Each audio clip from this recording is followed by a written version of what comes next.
کیا ہے، کل کتنے مضامین قرآن مجید نے اس صورت میں بیان کی ہیں. تبصرے میں یہ بات عرض کرنے کی ہوتی ہے. اور یہ کافی سروے اور محنت کے بعد اللہ کا شکر ہے ہم نے پوری زندگی قرآن مجید کو سمجھنے میں گزاری ہے، اور کبھی یہ اعتماد نہیں کیا کہ کل یہ کام کیا تھا وہ کافی ہے. ابھی اس وقت میں کتاب کھلی ہوئی چھوڑ کے آیا ہوں اور کسی لائن پہ کام کر رہا ہوں، لیکن کام کر رہا ہوں. اہل اللہ لوگ ہیں جن کے ہمارا تو کسی میں شمار ہی نہیں ہے، معمولی لوگ ہیں، کوئی کسی گنتی میں نہیں، شمار میں نہیں ہے. جو بڑے بڑے لائق اور اہل اللہ لوگ گزرے ہیں نا، انہوں نے ایک بات اگر دیکھی ہے تو اس کو 100 مرتبہ دیکھا تو 100ویں مرتبہ دیکھا، پھر اس میں کچھ اور فالتو بات نکل آئی. تو یہ دین ہے، اس کا یہ اعجاز ہے کہ ہوا مرض کو ماں کر ڈرتا ہوں یہ تذب بہو، جو اس کو گھسو تو یہ ایسی کستوری نئی نئی خوشبو دیتی. تو کل سورہ مجادلہ پر گفتگو ہونے والی تھی. سورہ مجادلہ مدینہ طیبہ میں نازل ہوئی ہے، اور سورہ مجادلہ میں ایک تخمینے کے مطابق یہ کہنا بالکل آسان ہے کہ یہ بدر والی جنگ بھی گزر چکی ہے، احد والی جنگ بھی گزر چکی ہے، اور بنو نذیر اور بنو قریظہ وغیرہ کے ساتھ جو جھڑپیں ہیں اور ان کا بھی اندازہ لگتا ہے اس میں، اس کی باتوں میں، کہ وہ بھی باتیں گزر چکی ہیں جو چوتھے سال ہجرت میں وقوع پذیر ہوئی ہیں. اور اس میں خاص طور پر اس مسئلے کو بیان کیا ہے. شروع میں ایک صحابی ہیں، نبی کریم علیہ السلام کی بارگاہ میں حاضر ہوتے ہیں، اور انہوں نے اپنی اہلیہ خولہ بنت ثعلبہ کو یہ الفاظ غصے کے عالم میں کبھی کہہ دیے کہ تیری پشت میرے لیے اس طرح ہے جس طرح ماں کی پشت ہوتی ہے. یہ زمانہ جاہلیت میں طلاق دینے کے لیے یہ الفاظ مستعمل ہوتے تھے. اس زمانے میں بھی نکاح کی کو 8-9 قسمیں تھی. بخاری شریف کی متن میں ان کا ذکر ہے. یعنی ایک عورت کے ساتھ 10-20 آدمیوں کے نکاح بھی ہوتے تھے. 10-20 مرد ایک ہی عورت کے خامد ہیں. وہ بچے کے بارے میں عورت فیصلہ کرتی تھی یہ کس کا بچہ ہے، اور ایک آدمی کی 100 سے بھی زیادہ بیوی ہوتی تھی. تو وہ قانونی رواج بہنے ہی اس طرح نافذ کرنا اسلام کے لیے ممکن ہی نہیں تھا، اور نہ ہی وہ انسانی تقاضوں کے برابر تھا.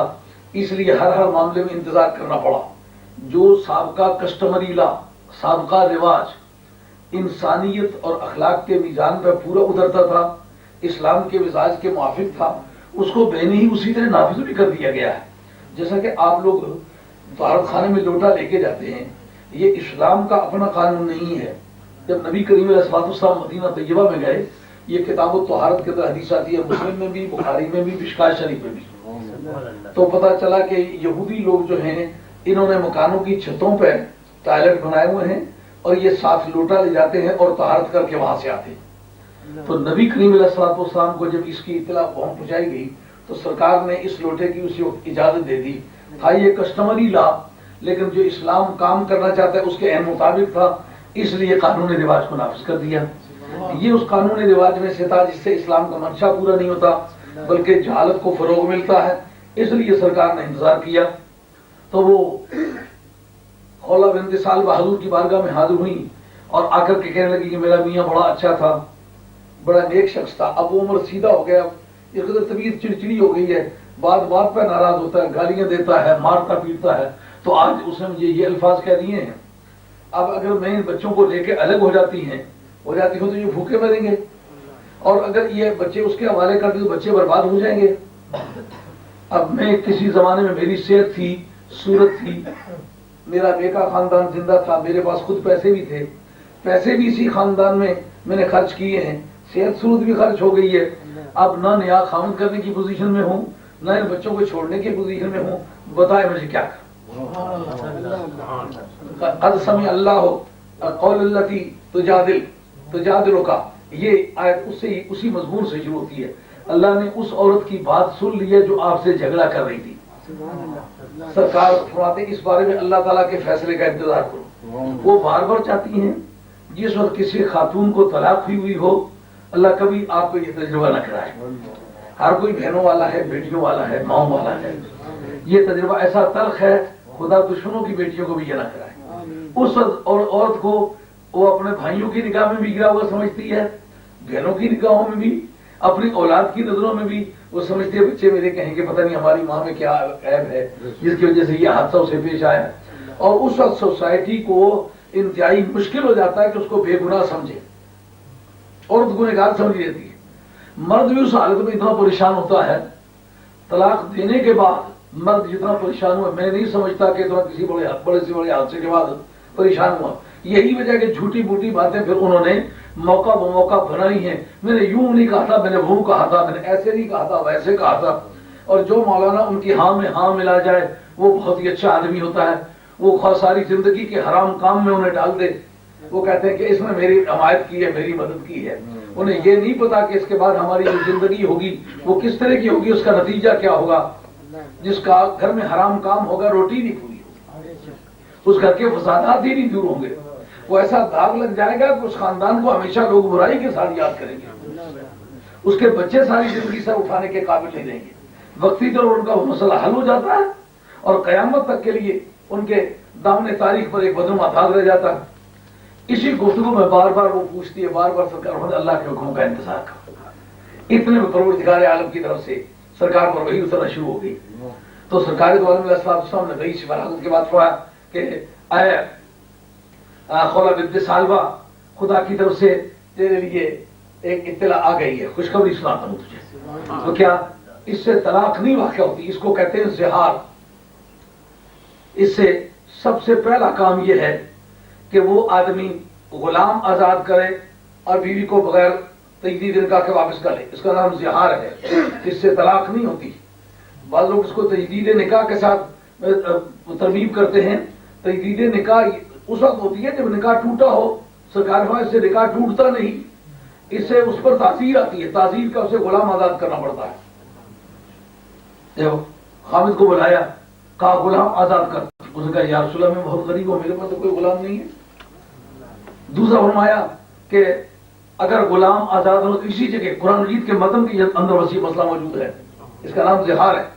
اللہ الذین یظاہرون فی النساء، جو عورتوں سے زہار کرتے ہیں، اس کا نام زہار ہوگا۔ تو وہ کیا کریں، اگر ان کے پاس غلام نہیں ہے تو پھر 2 مہینے کے شہرین متتابعین، وہ 2 مہینے لگاتار روزے رکھے۔ ان کا یا رسول اللہ میں اتنا عمر رسیدہ آدمی ہو گیا ہوں کہ میں تو روزہ بھی آسانی سے تو نہیں رکھ سکتا، اور 1 مہینے کے جو ماہ رمضان شریف کے روزے رکھتا ہوں میرے ناک میں دم آ جاتی ہے، مرنے والا ہو جاتا ہوں، تو 2 مہینے کے لگاتار روزے تو نہیں رکھ سکتا۔ آپ نے کہا پھر 60 مسکینوں کو تم کھانا کھلاؤ۔ ان کا یا رسول اللہ میں بہت غریب ہوں، میرے پاس تو اپنے بچوں کا کھانا مشکل سے مہیا تھا 60 مسکینوں کے لیے۔ اس وقت نبی پاک علیہ الصلوۃ والسلام نے غالباً 8 سا غلہ ان کو دیا، جس سے 60 مسکینوں کا کھانا بن جاتا ہے۔ تو نبی کریم علیہ الصلوۃ والسلام نے اپنے پاس سے دیکھے، فرمایا اب تو جا کر کے یہ ان کو کھانا کھلا دے اور بیوی کو حسب سابق آباد کر لے۔ وہ مسئلہ جو کفار کی دنیا میں طلاق کے لیے مشہور تھا، سرکار نے فرمایا اس سے طلاق نہیں ہوتا، طلاق نہیں ہوتی بلکہ زہار ہوتا ہے۔ زہار کس بات کا نام ہے کہ کوئی شخص اپنی نکاحی بیوی کو کسی ایسی عورت کے عضو سے تشبیہ دے جو اس پر محرم علی التعبید ہے، ہمیشہ کے لیے جو عورت حرام ہے نا، مثلا بیٹی ہے ہمیشہ کے لیے حرام ہے، بھانجی ہے ہمیشہ کے لیے حرام ہے، بھتیجی ہے ہمیشہ کے لیے حرام ہے، ماں ہے، نانی ہے، دادی ہے، پوتی ہے، نواسی ہے، یہ عورتیں ہمیشہ کے لیے اس کے لیے حرام ہیں۔ جو عورتیں کسی شخص کے لیے ہمیشہ کے واسطے حرام ہیں، ان کے کسی عضو کے ساتھ تشبیہ دینا کہ تیرا عضو یا تیری باڈی میرے لیے اس طرح ہے جس طرح فلاں میری عزیزہ کی پشت ہے یا اس کا بدن ہے وغیرہ وغیرہ، اس تشبیہ کا نام زہار ہے۔ اس سے 3 اثر پڑتے ہیں، یا غلام آزاد کرے، غلام آزاد نہیں تو پھر 2 مہینے لگاتار روزے رکھے، وہ ممکن نہیں تو 60 مسکینوں کو کھانا کھلائے، اگر اس کے پاس نہیں سوسائٹی اس کی مدد کرے اور وہ تعزیر دینے کے قابل ہو جائے۔ پہلا مسئلہ تو اس کے ذریعے بیان کیا۔ دوسرا اس کے اندر مشہور مسئلہ بیان کیا ہے کہ مجلس میں جب کوئی آ جائے تو آپ لوگ بیٹھے ہوئے ہیں، آپ کھڑے ہیں، جیسا کہ ہم نے پچھلے جمعوں میں ہم نے ایسا کیا ہے، یا تراویحوں میں ایسا کیا ہے کہ صفیں تنگ کر لو، اور اگر زمین پر سجدہ نہیں کر سکتے تو ایک دوسرے کی پشت پہ کرو۔ اس مسئلے پر بھی روشنی ہے کہ جو جگہ تمہارے پاس تنگ ہو جائے تو کلوز ہو جایا کرو، اپنے بیٹھنے کی سہولتوں کو کم کر لو، لیکن آنے والوں کو جگہ دو۔ ممکن ہے کہ کوئی ایسا اللہ کا بندہ آ گیا ہوگی جس کی وجہ سے تمہاری کمی بھی پوری ہو جائے، اور آنے والے کو مجلس کے اندر جگہ بنا کے دینا یا کسی بزرگ کے لیے جگہ کھلی کرنا نبی پاک علیہ السلام کی تعلیم میں موجود ہے. حضور اذا سمیتم الولد محمدا فاکرموه ووسعوا له فی المجلس. جس وقت تم اپنے ہی کسی بیٹے کا نام محمد رکھ دو تو جب مجلس میں آ جایا کرے تو عزت بھی کیا کرو, جگہ بھی کھلی دیا کرو. اگر صرف نام محمد رکھ دیا جائے تو اس کی تعظیم ضروری ہو جاتی ہے, تو اگر خون رسول بھی اس کے اندر موجود ہو تو پھر. اس میں ایک اور عام مسئلے پر بھی روشنداری. قرآن مجید کی ایک ایسی آیت ہے جس کا جو حکم آیا تھا اس پر صرف جناب مولا مرتضیٰ نے عمل کیا, اس کے سوا کسی نے نہیں کیا, پھر منسوخ ہو گیا. وہ کیا؟ جس طرح آپ حضرات کسی لوئر سے بیرسٹر سے ٹائم لیتے ہیں, اپائنٹمنٹ لے کے جاتے ہیں, بات کرتے ہیں, مشورہ کرتے ہیں, ہر اٹھتے بیٹھتے آدمی نے جا کے سرکار کا دروازہ کھٹکھٹانا, 4 مرتبہ کھٹکھٹانا, 5 مرتبہ کھٹکھٹانا, وقت نہ دیکھنا سونے کا ہے, آرام کرنے کا ہے. کسی کو جب جی میں آیا جا کے دروازہ کھٹکھٹا دیا تو پروردگار عالم نے اس کے بارے میں ایک رولنگ دی, یا ایھا الذین آمنوا اذا ناجیتم الرسول فقدموا بین یدی نجواکم صدقہ. ہماری محفل میں کوئی حافظ ہے ہی نہیں, لیکن الحمدللہ مجھے سمجھتا ہوں ٹھیک ہے.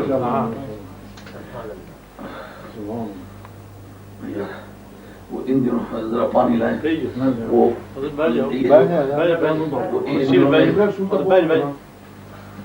نہیں وہ پانی لیں. میرا وہ سر چکرا گیا کیونکہ ان دنوں وہ مجھے یہ تکلیف تھی, وہ کیپسول وغیرہ جو دیے نا اسے سر چکرانے لگا ہے. تجھے بات گھبرائیں نہیں, میں ٹھیک ہوں. میں ابھی پانی کا گھونٹ لیتا ہوں. تو میں آپ کو بڑی دلچسپ باتیں ہیں آج کے سبق میں, بہت دلچسپ باتیں. خیر ادھر وہ پہلے بھی 1-2 مرتبہ سے سر چکرا چکا ہے, کبھی کبھی دیر تک چکر رہتا ہے.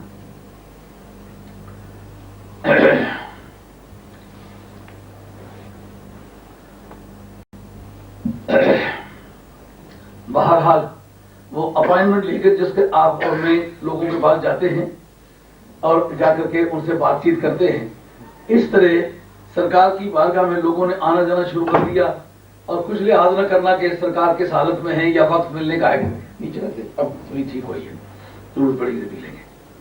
تو قرآن مجید نے کہا اذا یا ایھا الذین آمنوا, اے ایمان رکھنے والو, اذا ناجیتم الرسول, جب رسول کریم علیہ السلام سے تمہیں تنہائی کی کوئی بات کرنی ہو تو فقدموا بین یدی نجواکم صدقہ, تو اس وقت تم نبی پاک علیہ السلام سے ملاقات کرتے وقت پہلے کوئی نذرانہ بھی پیش کیا کرو. نذرانہ پیش کیے بغیر ملاقات نہ کیا کرو. بڑا عام مشہور ہے, خالی ہتھے بزرگوں کی نہیں ملنا چاہیے نا, اس کی بھی اصل ہے. اس کی کیا یہ واجب تھا, فقدموا بین یدی نجواکم صدقہ. یہاں لفظ صدقہ استعمال ہوا ہے, اس لیے یہ بات یاد رکھنے کی جگہ صدقہ واجبہ کے لیے استعمال ہوا ہے, کس جگہ صدقہ نفلیہ کے لیے, صدقہ نفلیہ نذرانے کے لیے استعمال ہوتا رہتا ہے. صدقہ واجبہ سید کے لیے بھی ممنوع ہے اور بنو ہاشم کے لیے بھی ممنوع ہے, علویوں کے لیے بھی ممنوع ہے, لیکن صدقات نفلیہ پیغمبر کے لیے بھی جائز ہیں, عوام کے لیے بھی جائز ہیں. بات سمجھ آ رہی ہے؟ فقدموا بین یدی نجواکم صدقہ. سرکار سے بات کرنا تھی, جناب حیدر کرار نے سرکار کی بارگاہ میں کچھ نذرانہ پیش کیا, نذرانہ پیش کیا, سرکار نے قبول فرمایا, پھر جو بات کرنی تھی کر لی. اس کے بعد آیت منسوخ ہو گئی. منسوخ کی کتنی قسمیں ہیں؟ ایک وہ ہے جو تلاوت میں بھی منسوخ ہے اور حکم میں بھی منسوخ ہے. ایسی بہت ساری آیتوں کی لمبی لمبی فہرستیں ہیں, ان سے گفتگو کی ضرورت نہیں, اس لیے کہ نہ وہ تلاوت میں آتی ہیں نہ وہ حکم میں ہیں. بہت ساری آیتیں ایسی ہیں کہ جو تلاوتاً موجود ہیں, محکم ہیں, اور حکم کے اعتبار سے منسوخ ہے. جیسا کہ عورت کی عدت کے بارے میں ہے کہ جو بیوہ ہے وہ پورا سال عدت بیٹھے, تو یہ پورے سال کی عدت جو ہے یہ 4 مہینے اور 10 دن کی آیت کے ذریعے سے منسوخ ہوئی. یہ 4 مہینے اور 10 دن جو ہے یہ بھی اسی جگہ موجود ہے, اور جو سال والی ہے وہ بھی اسی جگہ موجود ہے. اب وہ سال بھر عدت بیٹھے, یہ آیت قرآن مجید میں موجود ہے, تلاوت میں, حکم میں منسوخ ہے. اس کا حکم اپلیکیبل نہیں ہے, تلاوت موجود ہے. اگر آپ اس کا تلاوت کریں گے ثواب اتنا ہی ملے گا, نماز میں پڑھیں گے نماز ہو جائے گی. ایک وہ آیتیں منسوخ ہیں کہ جو حکمن موجود ہیں, تلاوتاً منسوخ ہے. جیسا سورہ نور کا ذکر کرتے وقت میں نے اس پر تبصرہ کرتے ہوئے بتایا تھا کہ قرآن مجید کی ایک ایسی آیت ہے جو آیت ہے، قرآن مجید میں موجود نہ ہو کر آیت ہے، تلاوتاً منسوخ ہے، حکماً موجود ہے۔ وہ کیا؟ الشیخ والشیخۃ اذا زنیا فرجموہما، کہ جس وقت کوئی عاقل بالغ مرد اور عورت شادی شدہ ہوں اپنی آزاد مرضی کے ساتھ بدکاری کریں تو دونوں کو سنسار کرو۔ یہ بخاری شریف کے اندر موجود ہے، قرآن مجید کے اندر موجود نہیں ہے، آیت ہے، تلاوتاً منسوخ ہے، حکماً موجود ہے۔ کتنی قسمیں ہوئی؟ تلاوتاً بھی منسوخ، حکماً بھی منسوخ۔ دوسری کون سی قسم ہوئی کہ حکماً منسوخ تلاوتاً موجود ہے، اور کون سی قسم ہوئی کہ تلاوتاً منسوخ حکماً موجود ہے۔ اب ایک اور قسم ہے منسوخ کی، وہ یہ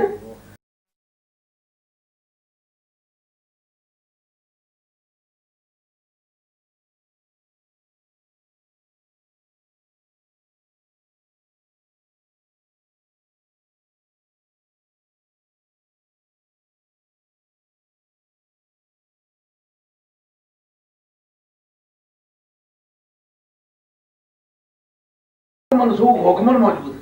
اب ایک اور قسم ہے منسوخ کی، وہ یہ کہ کوئی حکم فرض تھا، بات سمجھ آ رہی ہے نہیں آ رہی؟ یہ اگر زندگی میں ہے پھر کبھی دوبارہ سنی مجھے یاد کر لینا، میں نہیں کہتا کہ کوئی نہیں سنائے گا، لیکن ممکن ہے کسی کی اطلاعی میں نہ ہو۔ آیت ہے، منسوخ ہے، منسوخ ہو کے محکم ہے۔ کس طرح؟ فرض، کوئی حکم فرض تھا، اس کی فرضیت منسوخ ہوئی ہے اور اس کا استحباب مستحب ہونا باقی ہے۔ اس کو کہتے ہیں منسوخ الوصف۔ اس کی ایک صفت تھی وہ منسوخ ہوئی ہے، صفت اس کی کیا تھی؟ فرض ہونا، فرض ہونا منسوخ ہو گیا ہے، مستحب ہونا باقی ہے۔ یہ منسوخ آیتوں میں سے ہے، سمجھ آئی بات؟ اور سنگیو آج نے تبصرے کو فالتو چیز لبی یہ لبی یہ مان لا سو بڑے بڑے سنی ہے گل اگر میں سنی پہ اجازت احمد نہیں دیتی۔ میرا تو کسی پر احسانی میں تو اپنی ڈیوٹی کرتا ہوں، میں کبھی زندگی میں یہ کہنے کی پوزیشن میں نہیں ہوں۔ ساتھی کہتے ہیں نا تیری اتنی قربانیاں کی ہیں، یوں کر دیا ہے، فلاں سے نہیں بولے، فلاں سے جھگڑا ہوا، لیکن میں ان کے جواب میں نہیں کہتا کہ میں یہ بڑا احسان ہے، میں نے تمہیں دین سکھایا، میں نے تمہیں یہ، میں سمجھتا ہوں میں نے اپنی ڈیوٹی کی، میں ان کو کیا کہوں؟ اگر یہ میرے ساتھ ایسا نہ بھی کرے پھر بھی تو میں نے یہی کام کرنا ہے، جب تک میں زندہ ہوں۔ مجھے کوئی سلام کرے گا تو بھی یہی کام کرنا ہے، اگر مجھے کوئی گالیاں دے گا تو بھی میں نے یہی کام کرنا ہے۔ میں تو اسی لیے پیدا ہوا ہوں، اسی لیے زندہ ہوں، اسی کو قبول کر کے موت قبول کروں گا۔ پکارے کوئی، دھتکارے کوئی، دیوانہ سمجھ کے مارے کوئی، میں بن کے بھکاری پھرتا پھر طیبہ کے بھرے بازار۔ لیکن یہ بات آپ کو ذہن میں رکھنی ہوگی کہ یہ منسوخ کی وہ قسم ہے جو منسوخ الوصف ہے، فرض منسوخ ہوا ہے، مستحب موجود ہے۔ کیا مطلب؟ اے ایمان والو، تم نبی پاک علیہ السلام سے جب ملاقات کیا کرو، تنہائی کی کوئی بات کرنا چاہو، تنہائی چاہو، فرض تو نہیں ہے کہ تم کچھ نذرانہ پیش کرو، لیکن یہ بات مستحب ہے کہ کچھ نذرانہ پیش کرو۔ اب اس کے بارے میں علماء احکام نے لکھا ہے، اس آیت کے ضمن میں کون کون آدمی شامل ہے؟ ہمارے علماء کے علاوہ علماء دیوبند نے یہ بات لکھی ہے، الشیخ فی قومہ کالنبی فی امتہ، پیر و مرشد، استاد، رہنما اپنی قوم میں اسی طرح ہوتا ہے جس طرح نبی اپنی امت میں ہوتا ہے۔ جو نبی کو نبوت کی بنیاد پر سہولتیں حاصل ہیں، نبی سمجھ کے نہیں، نبی کا غلام اور نبی کا چوکیدار سمجھ کر اس کو بھی وہ سہولتیں دینا پڑتی ہیں۔ کیا مطلب ہوگا؟ آپ اپنے استاد سے جا کے ملتے ہیں، اپنے شیخ سے ملتے ہیں، یہ بات آپ نے نہیں سمجھنے کی، شاید آپ اپنے مطلب یہ درس دے رہے ہیں۔ میرا کوئی ساتھی جب بیعت ہی ہوتا ہے تو سب کو بیعت کرتے، جتنے میرے مرید بیٹھے ہو، بیعت کے وقت یہ بتلایا کہ نہیں بتلایا کہ کوئی میرا مرید مجھے کچھ دینے کا پابند نہیں؟ اگر بیعت کے وقت بتلا دیا تو پھر نئی بات بتلانے کی کوئی ضرورت نہیں۔ مگر یہ بات آداب کے طور پر بتلاؤں، آپ کے اپنے اپنے پیر ہوں گے، اپنے اپنے استاد ہوں گے، جس وقت آپ یہ بات کہیں گے ان کو بھی ایک سکون ملے گا، دین کے بارے میں جو آپ بیٹھے ہوئے لوگ ہوں گے ان کو بھی ایک سبق ملے گا۔ اس کو ہمارے احکامیین نے ذکر کیا ہے کہ شیخ اور استاد حتیٰ کہ والدین، ان سے جب آپ ملاقات کرتے ہیں، واجب تو نہیں ہے کہ کوئی چیز پہلے جا کے رکھیں تو بعد میں ملاقات کریں یا دعا کرائیں، لیکن مستحب یہ بات ہے آپ اپنے باپ سے 2 مرتبہ یہ کام کر کے دیکھیں باپ کی زندگی میں تبدیلی آتی نہیں آتی. اپنی ساس سے ملاقات کرتے وقت یہ فارمولہ استعمال کریں، آنے کی چیز لے کے جائیں کہ خالہ یہ آپ کے لیے لایا. عید ہے صبح ملاقات کرنے کے لیے جاتے کوئی چیز ہی لے جائیں، جا کے رکھ دیں. چچی جان، خالہ جی، اماں کہتے ہیں اچھا کرتے ہیں، اماں جی آپ کے لیے یہ چیز لایا. فرض تو نہیں ہے، لیکن اگر آپ یہ بات کریں گے تو پھر وہ قرآن مجید کی اس آیت پر عمل بایمان ہوگا کہ فرض تو منسوخ ہو گیا ہے لیکن مستحب. اس کا اختتام اس پر کیا ہے، لا تجد قوما یؤمنون باللہ والیوم الآخر یوادون من حاد اللہ ورسولہ ولو كانوا آباءهم أو أبناءهم أو إخوانهم أو عشيرتهم أولئك كتب في قلوبهم الإيمان وأيدهم بروح منه ويدخلهم جنات تجري من تحتها الأنهار رضي الله عنهم ورضوا عنه أولئك حزب الله ألا إن حزب الله هم المفلحون. اللہ کی فرماتے اے محبوب لا تجد قوما، کوئی بھی قوم، نکرہ ہے جناب، نکرہ سے آخری کلام میں موصوف واقع ہوتا ہے، اس کے بعد آنے والے جتنے جملے ہیں وہ اس کی صفت واقع ہوتے ہیں. صفت ہے ایسی قوم کہ جو اللہ اور اس کے رسول سے جھگڑا رکھتی ہے. آپ ان کو کبھی، جو اللہ اور اس کے رسول پر ایمان رکھتے ہیں، آپ ان کو کبھی نہیں پائیں گے کہ ان کو دوست رکھیں جو خدا اور اس کے رسول کے ساتھ جھگڑا رکھتے ہیں. خدا کو صحیح معنوں میں نہیں مانتے، رسول کو صحیح معنوں میں نہیں مانتے، وہ نہ ماننے والے خواہ ان کے باپ لگتے ہو. اس کا ترجمہ اصول سے کر لیں، جن سے وہ پیدا ہوئے، او ابناءہم یا ان کے بیٹے. اس کا ترجمہ یوں کر لیں جو ان سے پیدا ہوئے. اصول اور فروع یا علم کی بولی کا لفظ ہے. اصول کہتے وقت ماں باپ دادے پردادے اوپر تک چلے جاتے، فروع کہتے وقت بیٹے بیٹیاں پوتیاں پوتے نواسیاں نواسے اس طرح جاتے. خواہ ان کے اصول لگتے ہوں خواہ ان کے فروع لگتے ہوں. او اخوانہم، خواہ ان کے بھائی لگتے ہوں، سگے بھائی ہوں جن کو شقیق کہتے ہیں، یا الحاقی بھائی ہوں، باپ کی پہلی بیوی سے اولاد ہو، یا اخیافی بھائی ہوں، ماں کے پہلے خامن سے بھائی لگتے ہوں، پہلے خامن کے ذریعے سے بھائی لگتے ہوں. سمجھے؟ جس کی کھلڑ پر آڑ ہے اس کو اخیافی کہتے ہیں، متریرے پر آڑ ان کو الحاقی کہتے ہیں. سگے بھائیوں کو شقیق، شقیق ہوں، اخیافی ہوں، الحاقی ہوں، بھائیوں کی کوئی قسم ہو. او عشیرت ہوں، خواہ ان کی بیگمات لگتی ہوں، ان کے قریبی رشتہ دار لگتے ہوں، لیکن خدا اور اس کے رسول کے بارے میں ان کا عقیدہ مخلصانہ نہ ہو، ان کو صحیح معنوں میں مانتے نہ ہو. آپ کبھی نہیں ایمان والوں کو دیکھیں گے کہ ان سے دوستی یا برادری رکھیں. برادری کی قیمت سمجھ آئی ہے؟ پہلے اس کو دین کے ترازو پر تولیں گے. اگر ان کا عقیدہ صحیح ہے تو باپ باپ ہے، ماں ماں ہے، بھائی بھائی ہے، بیٹا بیٹا ہے، بیوی بیوی ہے. اگر ان کے عقائد باطل ہے، نہ باپ باپ ہے نہ بیٹا بیٹا ہے. حضرت صدیق اکبر نے باپ کے منہ پہ تھپڑ مارا نہیں مارا؟ سرکار کی شان میں گستاخی کی بات کی، یہ لگایا منہ پہ تھپڑ، ہو جا لگا. باپ نے جا کے فریاد کی کہ آپ کا دوست مجھے مارتا ہے. حضرت صدیق اکبر سے پوچھا کیوں مارا؟ انہوں نے کہا یا رسول اللہ آپ کے بارے میں ان کا عقیدہ باطل ہے. شکر ہے میرے ہاتھ میں تلوار نہیں تھی تو میں گردن اتارے بغیر کبھی نہیں چھوڑتا. اب یہ ایٹیٹیوڈ جب دیکھا گیا تو قرآن مجید اس کے بارے میں ایک رولنگ تھی. ان کو دوست نہیں رکھتے، خواہ ان کے باپ لگتے ہوں، بھائی اولاد لگتے ہوں، بھائی لگتے ہوں، بہنیں لگتی ہوں، رشتہ دار لگتے ہوں، بیویاں لگتے ہوں. یہ چند سیغے بیان کیے. اور اس کے بارے میں یہ جو میں نے کہا ہے کہ بدر کی جنگ گزر چکی ہے، احد کی جنگ گزر چکی ہے، چونکہ اس میں چند واقعات ایسے تھے جن پہ لے دے ہو رہی تھی کہ مسلمان ہو کے انہوں نے یوں کر دیا وہ کر دیا، ایسا کر دیا ویسا. کیا وہ ایسا ویسا تھا؟ حضرت صدیق اکبر نبی پاک علیہ الصلوۃ والسلام کی چھپری میں سرکار کی راکھی تھے تو بیٹا آپ کے سامنے آیا.